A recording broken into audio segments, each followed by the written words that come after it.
espuela. Ahí tenemos el segundo.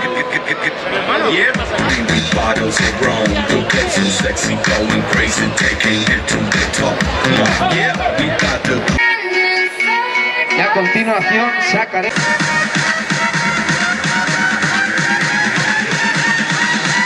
Ahí lo tenemos. Ha hecho un tío.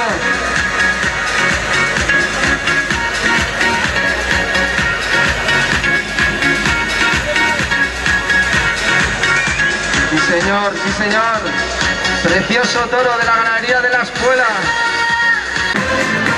Lo tenemos estirándose.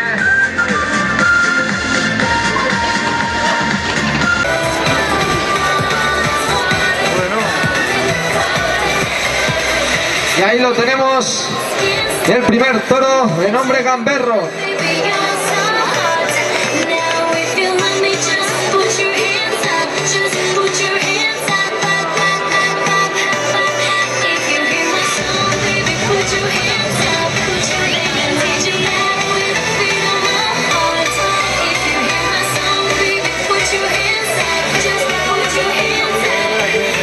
Ahí tenemos el segundo toro cárdeno, número 28, de nombre Operario. Recordar que estos dos toros de Torres Gallego serán para mañana por la tarde, que se enmolarán por la noche también.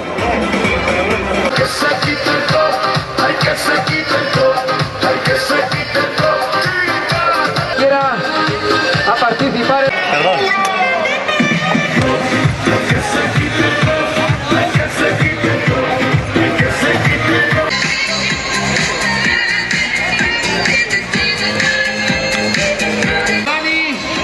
Intentando colocar una anilla.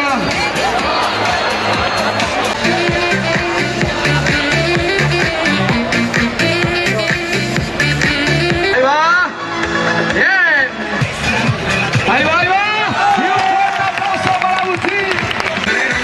Es el que está en el banco. Vamos a... Ahí tenemos la vaca. Cuidado, cuidado. Agáchate, agáchate. Ahí tenemos la vaca brava de la espuela. Sí señor, un fuerte aplauso. Buscando por arriba del balón.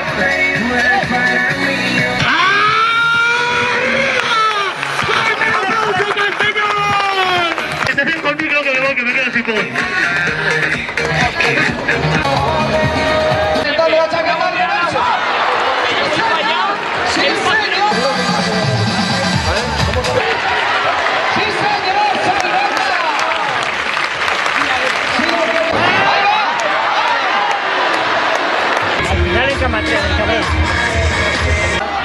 Ahora sí, ahora sí. Sí señor. Ahí va. Sí señor. Un aplauso para Fran. Otro. Otro. Y otro. Sí señor. Juan Domingo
Y ahí va